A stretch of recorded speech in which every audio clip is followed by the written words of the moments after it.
Hello everybody, welcome to Snyder's Anchor. Today we have got a Chillin' Scares video, and this is disturbing last found footage of missing persons. And we are going to get right into it. Ladies and gentlemen, hit the like button, hit subscribe button, comment what you think down below. Let's go. If you like to help the channel, I will donate. You can leave a super thanks or link to our PayPal in the description. Let's go. On the night of May 27th, 2018, 20-year-old Spencer Mugford met up with his friend Sophia McKenna in the parking lot of the University of Connecticut Avery Point, where Spencer was a student. At the time, Sophia was in a toxic and abusive relationship with a guy named Austin Cordova, which had gotten worse in the months leading up to that night in May. According to Sophia's mom, Austin was seeing someone else while he was still dating Sophia, after which Sophia also decided to date other guys. When Austin found out, he went to Sophia's apartment and tried to kick down the door, allegedly threatening to end her life. It was Why are these guys? This is another thing that I never understand. I never understand with guys. I just can't understand this. Where we will cheat. Just for this case specifically, we will cheat. Right? We will cheat on them with multiple women. In this case, this is what Austin does. Austin cheats on her with multiple women. So she's like, okay, if you're seeing other people, so will I. But when she sees other people, oh, now it's bad. Oh, now how could you do that? How could you do such a thing? What type of now he's angry because now it's wrong. I never understand it with guys. This guy's insane though. This guy went from like, oh, she's cheating. Oh, I gotta kill her immediately.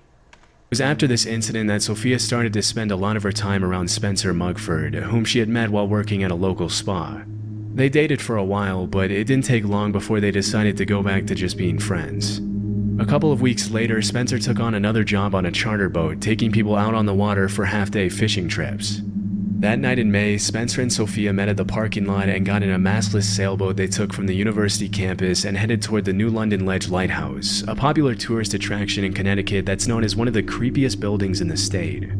A little after 1 a.m., Sophia used Spencer's phone to upload a video to his Snapchat story where he can be seen paddling on the water aboard the tiny mastless sailboat. Yo, we're out here in the ocean with us. That is the land. Like, Oh, I wouldn't be posting pictures if you're around other guys, especially with a psychopathic, fucking crazy ass guy you're seeing. we still have to get to there. Wait, where? Oh, we're almost there. In the video, Sophia points the phone to the shore and jokingly emphasizes how long they still have left to get to the lighthouse, and the two friends seem in pretty good spirits as they travel toward the lighthouse. A few minutes later, at around 2 a.m., after finally arriving at the New London Ledge Lighthouse, Spencer posted a picture of Sophia in front of a no trespassing sign to his Snapchat. That was the last time either of them was ever seen again. The next day, Austin reached out to Sophia's mother, Michelle, and said that he was worried because he hadn't heard from her, though they had plans to go shopping. That's when Michelle realized she had a bunch of missed calls from an unknown number from 2:05 a.m. to 2:09 a.m. the previous evening. And when she called the unknown number back, she realized it was Spencer's cell phone. Fearing the worst, Michelle reported her daughter missing, and at around 6 p.m. that same day, the Coast Guard launched an official search, during which they found Sophia's car parked at the Yukon parking lot with her phone still inside, which would explain why she used Spencer's phone to call her mother the evening prior. The Coast Guard also found Spencer's shirt tied to a boat cleat on the dock of the New London Ledge Lighthouse, which meant that he had probably used his shirt to dock the sailboat, except the sailboat was no longer there. While all of this was happening, Austin and his dad decided to start their own private search for Sophia and Spencer, and as they were flying over the water, they spotted the Yukon sailboat flipped upside down near Truman's Beach on the north shore of Long Island, around 13 miles from the Why does make the Austin the private search is just to make sure that like, okay, there's the evidence. There's where the evidence went. lighthouse. Strangely, they found a series of unidentified fingerprints on the sailboat which were never analyzed. On May 28th, just one day after the disappearance, the Coast Guard suspended the search due to the harsh weather, with plans to relaunch the search if they found or heard anything new that could help them track down the missing two.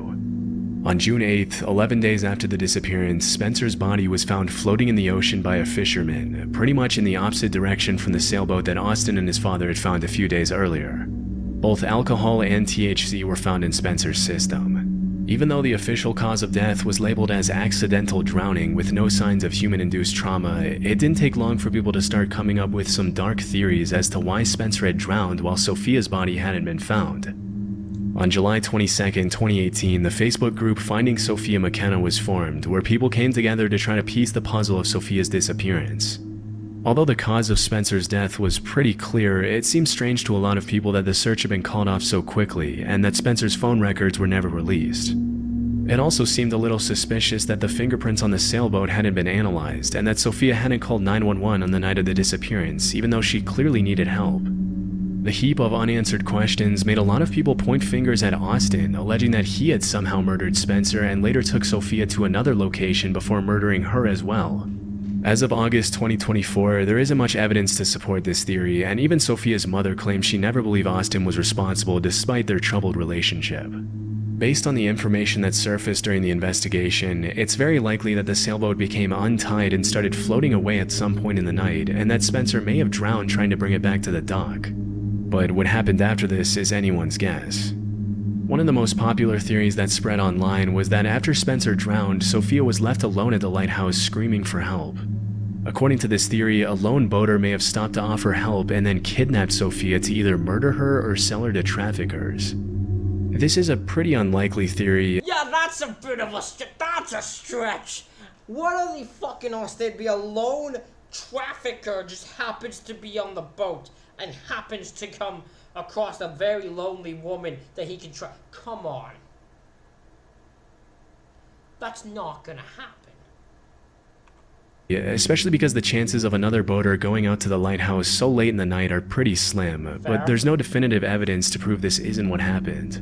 Another theory that was thrown around on TikTok and Facebook was that Spencer and Sophia had allegedly gotten into an argument at the lighthouse, which led to both of their deaths. However, to me this is even more unlikely than the lone boater theory, as the two appeared to be really good friends and didn't have a history of violence. I mean, if you look at the Snapchat video that was uploaded to Spencer's story just a few minutes before the calls took place, it's pretty clear that they enjoy each other's presence, and something very unexpected would have had to have happened to result in such a tragic accident. As of today, the exact cause of Sophia's disappearance is still unknown, though the cops and Sophia's family now fully believe that Spencer drowned while trying to bring back the sailboat, and Sophia probably didn't want to call 911 out of fear of getting in trouble for trespassing. It's impossible to know if she drowned while trying to rescue her friend, if she fell into the water by accident, or if something else happened to her while she was alone at the lighthouse. Nancy Ng. In October 2023, a group of 12 Americans traveled to Guatemala for a Be the Change yoga retreat.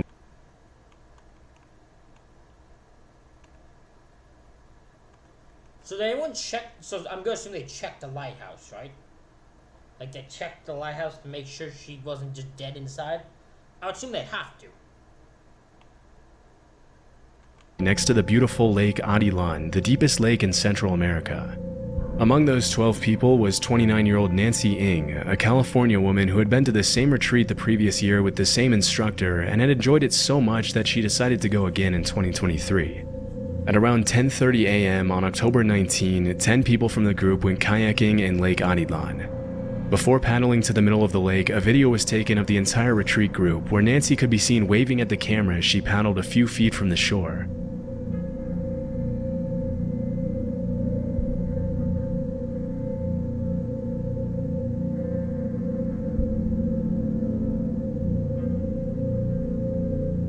She seemed happy as she made her way to join the rest of the group, but sadly, this is footage of the last time Nancy was ever seen. After the video ended, everyone in the group paddled in separate directions, with Nancy kayaking toward the middle of the lake along with Christina Blazek, another woman from California. What happens next depends on who you ask, but according to the owners of the kayak rental company, the group came back from the excursion a few minutes later, with a lot of them looking pretty nervous and on edge. That's when they noticed the group had one less person. Nancy hadn't come back. Strangely, nobody in the group seemed to want to talk to the owners. As per the owner's testimony, the retreat goers went home as quickly as they could, failing to even pay for the kayaks or provide an explanation as to what happened to Nancy. According to witnesses, Christina Blazek looked visibly shaken and had to be calmed down by the rest of the group as they made their way back home. This is where things start to get a little weird. Even though the group wasn't scheduled to go back to the US for a few more days, they all pushed up their departure and went back home just 8 hours after the excursion. What the fuck happened to her? What the fuck? What did you do to her? Because this can't be just an accident she fell in the water.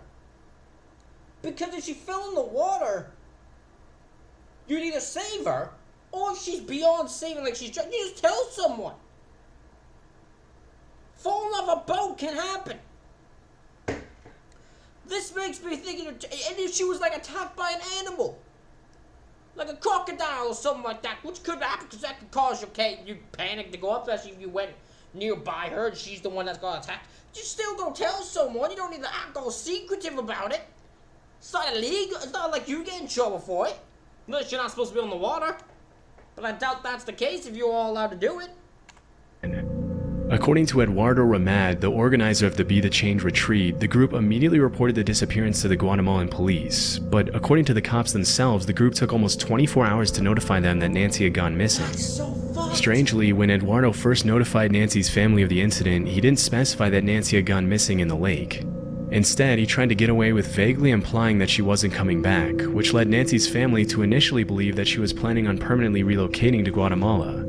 By that time, the Guatemalan police had already launched a search for Nancy, but after 72 hours, the search was suspended, leaving Nancy's family to fund the rest of the investigation themselves.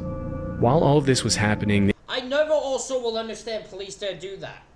Maybe I just am not a police officer, so I can't understand. Maybe if there's a police officer watching, you can help me understand this.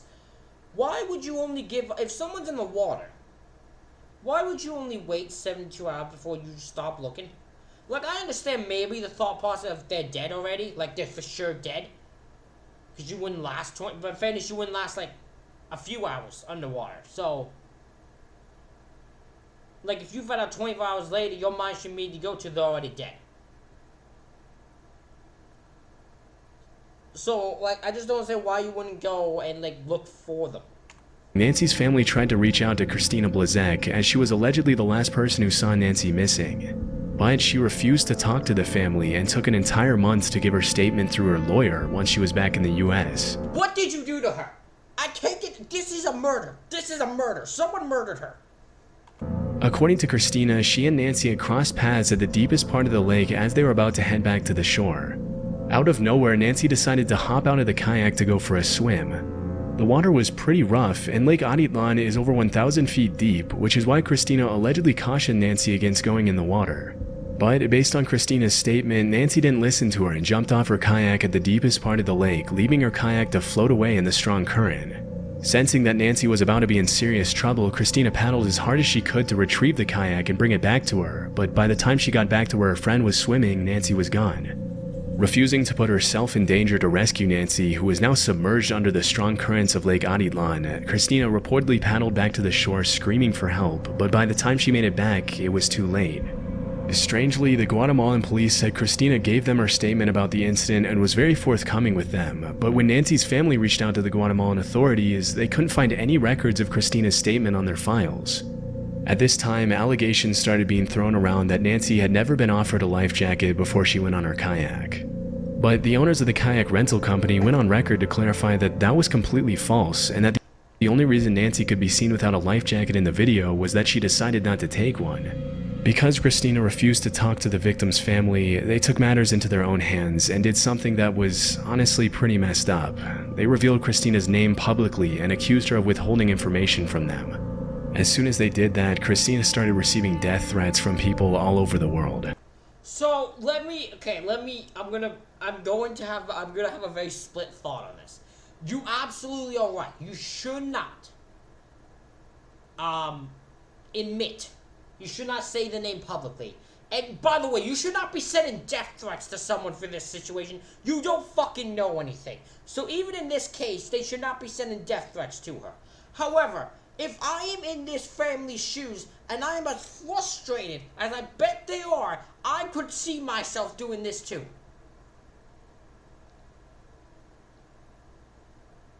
I could see myself being like, okay, you want to fucking talk? We'll get you to fucking talk. Hey, this is the bitch who knows shit, and we know she knows shit, and this is what she's doing, and she's refusing to give any information. I can see myself in their situation. The problem is the people's reaction, because you don't know anything. So you can't go around giving out death threats. Because you can't say you did something. You don't fucking know anything. The case garnered a ton of attention on TikTok and Facebook, with dozens of internet sleuths leaking Christina's address and cell phone to threaten her and make her life a living nightmare. As the case gained more and more traction online, some of the wildest theories started to get thrown around, with many people alleging that Nancy had been murdered by her retreat group in a cult sacrifice or as a part of an elaborate hate crime on account of Nancy's Asian descent. What's really strange about this case is how different everyone's testimony is about how the group acted when they realized Nancy was missing. If they had acted a little more transparently, it honestly wouldn't be too hard to believe that everything Christina said was true, but because they acted so shady and stayed silent for so long after the incident, it's understandable why everyone on the internet accused them of hiding something. Yeah, right? Like, if you would have just came out and said, look, this woman, look, Nancy, because here's the thing, I could believe that story. Look, Nancy wanted to go for a swim. No, she didn't really listen. She thought she could handle it. She jumped into the water, and the kayak went away, and Nancy never came back up. She got taken from the current, and we couldn't find her. And so we went back, and we're gonna get help. But that's not what you did. You decided to act the shadiest. I can understand. If I heard that, I'd be like, yo, sacrificed her or some shit. Like, there's some weird. The whole thing gives off weird vibes. Just gives off the weirdest vibes. Like, what the fuck is going on? As of today, many witnesses still haven't given their statements, and there are even allegations that the group bribed the Guatemalan police to let them leave the country early, but there's no definitive proof that this really happened. My personal opinion is that Christina is probably telling the truth and that the group most likely didn't have anything to do with Nancy's death. I'm not justifying the way they acted, but to a certain extent it's understandable that they'd be nervous after the incident, considering that they were in a foreign country where they didn't speak the language and didn't know how the police would react to Christina's version of the events. Still, their suspicious behavior leaves a lot of room for doubt. Hopefully more information will continue to surface on Nancy's disappearance, but for the time being this case will have to remain a mystery. Patricia Meehan. I don't know this part. I can't believe her story. It's because how long it takes. Because even when you're in a foreign. I don't buy the. Because they're in a foreign country, you don't react that way. Because, like. It's because I'm in a foreign country, I would have to react that way. I would have to react and make sure the police know. And make sure the police think. Because there's nothing you. They can't arrest you. They can't arrest you. You didn't do anything. Like, they don't prove you did anything. So even if they think you're suspicious, at the end of the day, they can't do anything to you. Like, you made yourselves the suspect. No one else did. They didn't falsely accuse you of being a suspect. You made yourselves out to be suspects. On April 20th, 1989, a woman named Peggy Bueller drove down a dark country road near a small town in Montana named Circle. Suddenly, she saw a woman driving in her lane on the wrong side of the road, heading straight toward her at a pretty high speed. Peggy swerved and was fortunately able to avoid crashing head-on. Unfortunately, Carol White, the woman in the car behind Peggy, wasn't as fortunate. Carol had witnessed the near miss just seconds earlier and had attempted to swerve out of the way as well, but was struck head-on by the woman driving the wrong way. Shocked from the crash and understandably a little dazed, Carol stepped out of the car and tried to find the woman who had caused the accident. A few seconds later, a blonde woman in her mid-30s crawled out of her wrecked vehicle and stood on the side of the road. According to Carol, the woman didn't say anything. She just stared at her with a blank expression. Shortly after, Peggy Bueller looped back around to make sure everyone was okay after the accident, and that's when she saw the blonde woman climb over a fence running parallel to the highway. In her witness statement, Peggy said, "As I looked out across the accident, I noticed someone on the other side of the fence, standing there like a spectator, not like it had happened to her."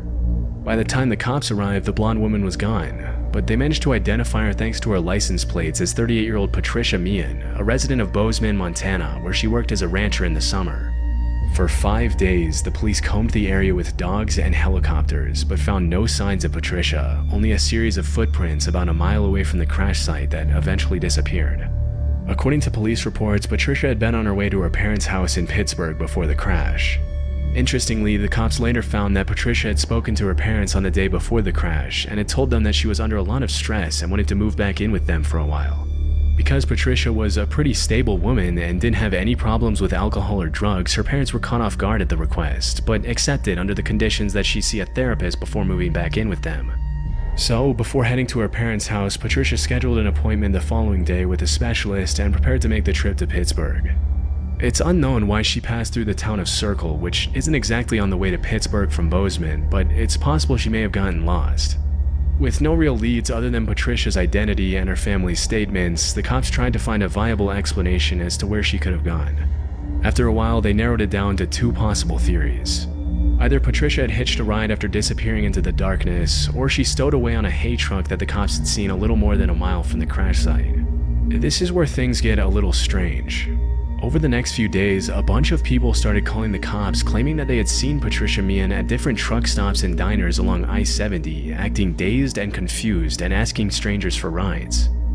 By the end of June that year, more than 25 sightings had been reported to Patricia's parents, who had both traveled to Montana in hopes of finding their missing daughter. Interestingly, a lot of people who claimed to have seen Patricia verified that it was her when her parents showed them pictures and videos of her, but every single one of them had failed to report the missing woman to the actual cops. It was as if she was doing everything to stay one step ahead of the cops and her parents, even in her seemingly confused state. In the fall of that year, more and more sightings and reports of Patricia started surfacing. In September, Patricia allegedly hitched a ride from a woman in Victor, Montana, who offered to let her stay with her and her husband for the night.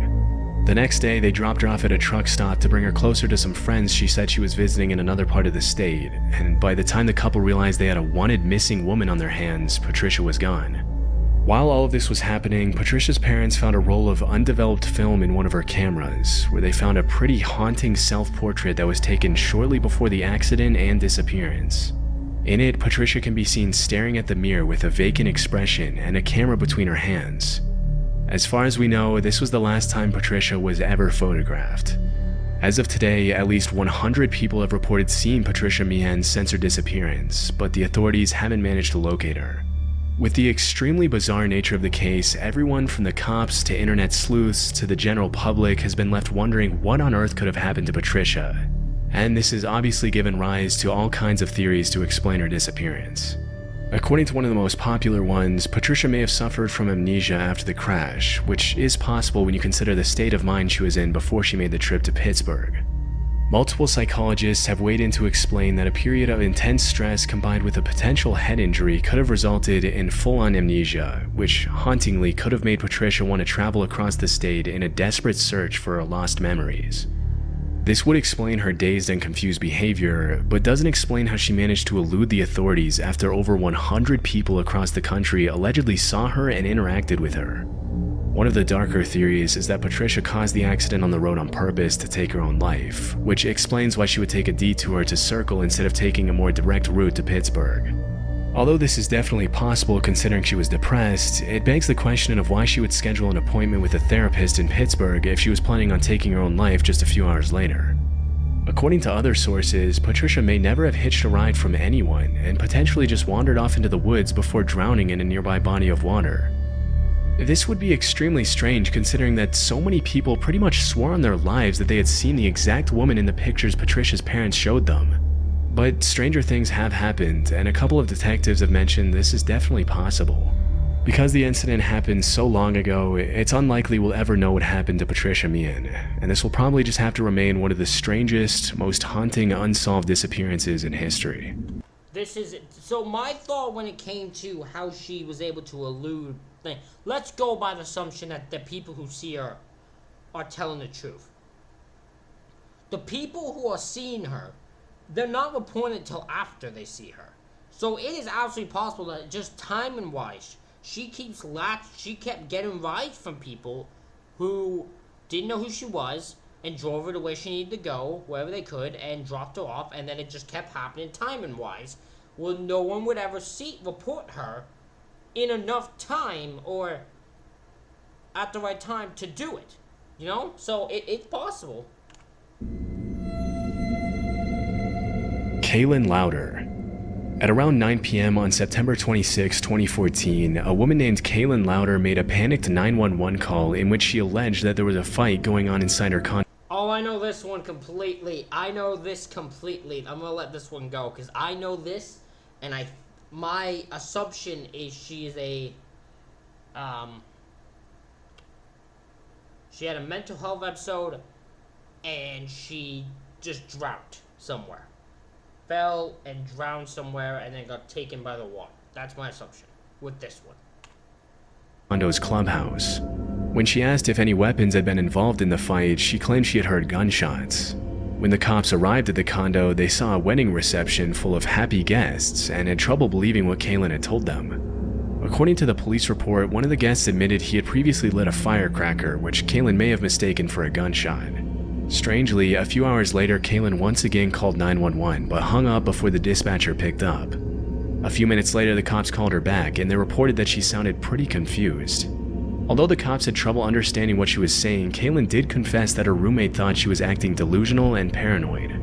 A little after 8 a.m. the next morning, she once again called the cops, and this is a call that is most often referred to as one of the most disturbing recorded 911 calls publicly available. I'll play a fragment of the call so you can hear it for yourself. When I was an intruder at my house, Repeat the address for verification. they're stealing from my house. Okay, say your address one more time. I'm having a hard time hearing you. Get the out of my house. Okay, do you know who this person is? No, I don't. I just know that there's an intruder in my house. You don't know who they are. No, I don't. Were weapons involved? Oh my god, I remember this 911 call. I feel like I'm spoiling shit, but I don't know how much they're gonna show of this.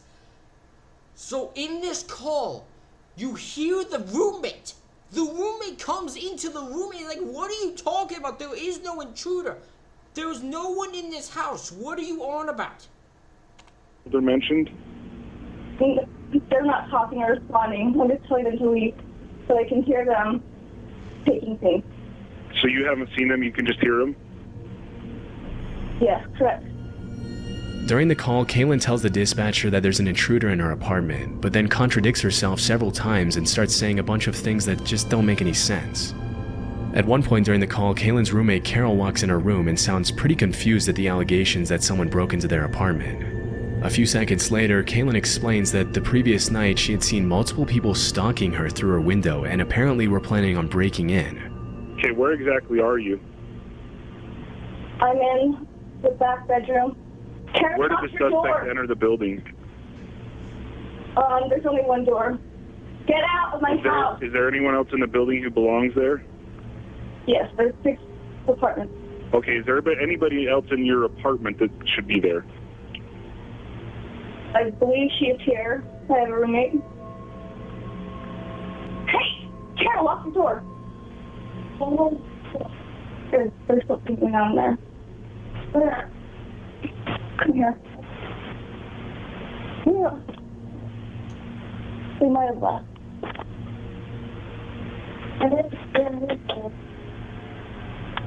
Okay, what's going on now? They've left now? Yeah, so I'm just going to look and see if anything's been taken. Someone opened the door, and I heard them come in. Don't do that, Carol. If the door's still locked, it's not impossible. They must have a key or something. Because when This is bad mental paranoia. Like, this is a woman hearing shit. She's hearing things. This is messed up. This is bad. This is bad mental health here. I took the dog out, I heard people talking. And there was people last night, like, sitting outside the window. And so they, like, were scoping us out or something. Why is the door still locked?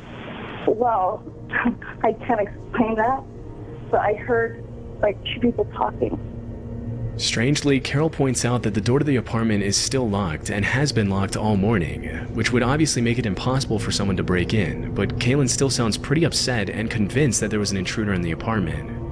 Even though it was relatively clear from the call that there hadn't been a break-in, the cops still went to Kaylin's residence to make sure she was okay, and once there, they confirmed that there were no signs someone had broken in. Yeah, I want to make sure she's okay too, because I would even be thinking, like, there's something not right here, there's someone not right here, there's someone, like, this sounds weird, she sounds sketched out, I need to make sure she's okay.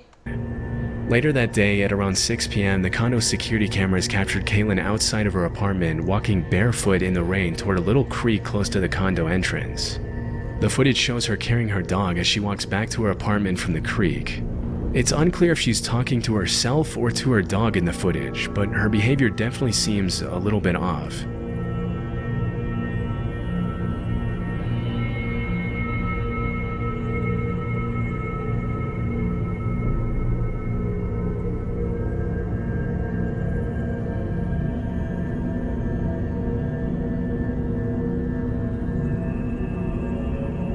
A few seconds later, she can be seen running back Just talking to a dog. I can tell from that, just her body language.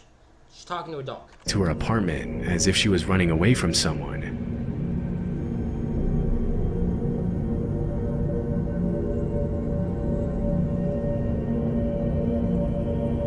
Tragically, that video was the last time Kaylin was ever seen alive. Later that day, she went missing after leaving her phone, her dog, her shoes, and her wallet at home. During the investigation, her family revealed that she never left her dog Phyllis alone for more than an hour, even taking him along to special events such as weddings and graduations. From the start of the investigation, the cops alleged that Kaylin appeared to be mentally ill. Oh yeah. Although police combed the entire area, the initial search for Kaylin was unsuccessful, and it wasn't until 2.5 months later, on December 1st of that year, that her body was discovered by West Valley City work crews looking at a drainage pipe. Disturbingly, the work crew noticed her body sticking out of the water in the middle of the river, partially hidden by plants. But because her body had been decomposing in the water for so long, it took the cops a while to determine her age and gender. And even when they confirmed her identity, it was impossible for them to determine the cause of death, which added another layer of mystery to the case. From the moment the body was discovered, Kaylin's family claimed that foul play had been involved, but this was impossible to confirm due to the level of decomposition in her body. What's strange about this case is that her body was found pretty far away from where the authorities speculated she had accidentally fallen into the creek and drowned. The river she allegedly fell into is pretty shallow, and even with the heavy rain, it seems unlikely that her body could have been carried all the way to where it was found without getting snagged on a branch or stuck in the mud. Even though the authorities chalked up the whole thing to an accidental drowning that stemmed from what they assumed to be a psychotic break, there are a lot of details in the case that simply don't add up. For starters, Kaylin didn't really have a history of mental illness. Although she was finding it hard to find a job, Just because you don't have any sign of mental illness doesn't mean, like, it can't just happen, right? It can happen still. It still can happen. It's not out of the realm of possibility. and had allegedly been a little down for a few months according to her father's testimony, pretty much everyone else in her life had described her as stable and relatively happy. However, earlier in 2014, Kaylin had gotten a job at a school, but was let go a few months later, which, according to her dad, made her a little depressed. In the weeks leading up to her disappearance, How bad was she of a teacher? I've seen, look, I think, unless there's a case where you were hired for a job you didn't actually need, I can't think of what you could do that would make them immediately fire you unless you're really bad at your job. And even then, there are some schools that will just accept the worst. I have seen and encountered some awful teachers that still have jobs, so... she had been rejected from another job opportunity, which probably didn't do wonders for her emotional state. I was able to find that there had been some events in Kaylin's past that may have contributed to her deteriorating mental state. 3 years after she graduated from college, I would also think that just because she isn't under no sign of mental illness, clearly something was going on with her mentally. Because she's hearing and seeing a break-in that isn't there. She's hearing and seeing a fight that isn't happening. Something's not right. in 2006, her twin brother accidentally murdered their uncle while they were both under the influence of drugs, for which he was sentenced to 5 years in prison. What? Even though the incident obviously shook her up, she remained pretty stable and never showed signs of her mental health deteriorating, at least not to the point where it would seem normal for her to suddenly start making disturbing 911 calls where she appeared to be delusional. From what I found, there are two main theories to explain what happened to Kaylin. The first theory is that Kaylin suffered from a sudden psychotic break due to all the stress she was under from not being able to find a job. The investigators who proposed this theory claim that Kaylin probably walked barefoot in the rain until she was so tired that she fell into the river. This is definitely a possibility, but one thing that stands out to me about this theory is that nobody reported seeing Kaylin walking around on the street on the day of her disappearance. The second theory is that even if Kaylin was a little paranoid, she wasn't wrong about someone wanting to harm her, and if she truly was being stalked by someone on the night before she called 911 to report the supposed gunfight, they may have gotten to her before the cops could intervene. Still, based on her roommate's testimony, it's possible that Kaylin was really just imagining the whole thing due to her worsening mental state, but we'll likely never know. The case just left dozens of big unanswered questions. For starters, who was Kaylin really talking to in the surveillance video? A dog. This is not that hot. This is just someone talking to their dog. I have seen people talk to their dog. I know dog owners. I am a dog lover. It's just someone talking to their dog. I'm sorry. This isn't as deep as you make it out to be. Was it just her dog? Was she talking to herself? Or was she talking to someone else? The dog. Why was she walking barefoot in the rain in the first place? And if she was paranoid and delusional, what could have triggered her mental breakdown? With over 10 years having gone by since the incident, it's very likely that whatever happened to Kaylin Lowder on the evening of September 26, 2014 will remain a mystery. Dale Kerstetter. On September 12, 1987, a 50-year-old security guard and maintenance man named Dale Kerstetter went to work as he usually did at the Corning Glass Works plant in Bradford, Pennsylvania. Oh, I think I know who this is. Is this the guy that had someone break in? Like, someone was in the building and they took him out via gun, like, they had a gun pointed to him and they took him out of the building because they think they were trying to rob the place and then he just vanished? Is that what this is? At 11 p.m., he began his night shift as a weekend security guard. The next morning, at around 7 a.m., the day shift security guard named John Lindquist came to relieve Dale from his shift, but he was nowhere to be found. John immediately went to the cafeteria to see if Dale was there, but the only thing he found was Dale's lunchbox with his food still inside. Strangely, a few minutes later, Dale's truck was found in the parking lot of the plant with his keys, a pack of cigarettes, his backpack, and an empty pistol holster still inside the truck. Sensing something was wrong, the cops brought search dogs to the plant to find Dale. A few minutes later, the dogs traced Dale's scent to the second floor, where the plant's glass furnace was located, along with some pretty valuable platinum pipes. This was pretty strange considering that Dale rarely went to that part of the building and had no business going near the pipes. That's when the plant manager decided to check the security footage from the night before, and what he found was pretty disturbing. The footage you're seeing now is the original footage of the incident, which is now extremely grainy due to the slow deterioration process of the old footage, and it's pretty much useless for the purposes of this video. The video you're about to see is a reenactment of the footage, which is supposed to be perfectly accurate as per my research.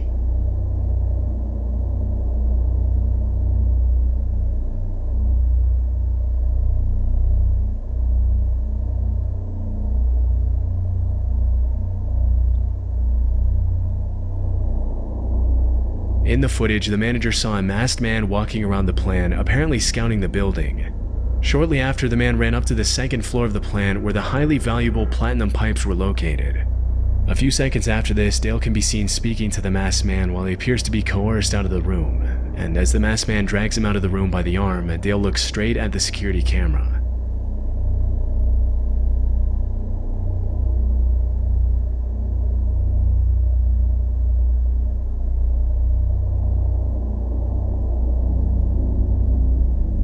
At one point in the footage, the masked man can be seen dragging a heavy bag out of the building with a manual forklift. That night, $250,000 worth of platinum pipes were stolen from the plant, and Dale Kerstetter was never seen or heard from again. In the aftermath of the mysterious disappearance, several theories were brought up to explain whether Dale was an innocent victim or an inside man in the high-stakes robbery. According to Dale's family, this doesn't look like an inside man. Now, I could be wrong. I have seen people do some things to get away from a robbery. But this doesn't seem like one. It would have been extremely unlike him to participate in a crime like this because he just wasn't that type of guy. He was described as an honest, loyal, family-loving, and fun-loving man who just happened to be at the wrong place at the wrong time. It's possible that Dale might have spotted the masked man at some point during his shift, and when he went to investigate, the man may have coerced him into cooperating and then murdered him. If this theory is to be believed, then the bag that the man was hauling out of the building with a forklift could have contained Dale's body along with the platinum pipes. But other employees at the plant seem to have a completely different opinion based on their experience of Dale. For starters, whoever removed the platinum from the tank was very familiar with the layout of the plant. They knew exactly where the most valuable materials in the plant were, as well as all the tools they would need to extract the platinum pipes from the tank and quickly exit the tank area. Even though Dale had never stolen anything and was generally a good person, he had gotten into trouble several times with his employers for being a slow worker and having a bad attitude. In the investigation, it was also revealed that Dale was around $40,000 in debt after being demoted from his job as a trade worker at the plant, which meant he not only needed money at the time of the robbery, but wasn't at all happy with his employers after he was forced to take a $7,000 pay cut. This led some people to believe that he may have been in on the crime, which would explain how the masked man knew his way around the plant so well. Still, his family claims he would have had several other legal ways of obtaining the money before resorting to a high-stakes. Well, because here's the other thing. What if his goal was to... did he get double-crossed then? Because if the whole goal was to get the money thing to sell it to get himself out of debt, he would then have to still be alive and be able to come back to his life to pay off the debt. So even if he lets go with the thing, he's still been double-crossed by whoever this is. It's not like he's free range with money, because clearly he's in debt, so the money was for that reason. Premeditated robbery and disappearance without a trace. One of the things that makes the disappearance so ambiguous is Dale's behavior in the security camera footage. For starters, it's hard to tell if he was truly being forced to walk out of the room with the man, or if he was just pretending to be coerced. And when he looks up at the camera, it's really anyone's guess if he was silently begging for help, or if he was performing a sort of gesture of defiance toward his former employers. To this day, it's unknown if Dale was murdered after being the unwilling witness of a crime, or if he was an inside man who left his entire family behind for money. Ladies and gentlemen, that is it for this reaction video. Let me know what you think in the comments. Hit the like button, hit the subscribe button. Thank you all for watching. I'll see you all for the next one.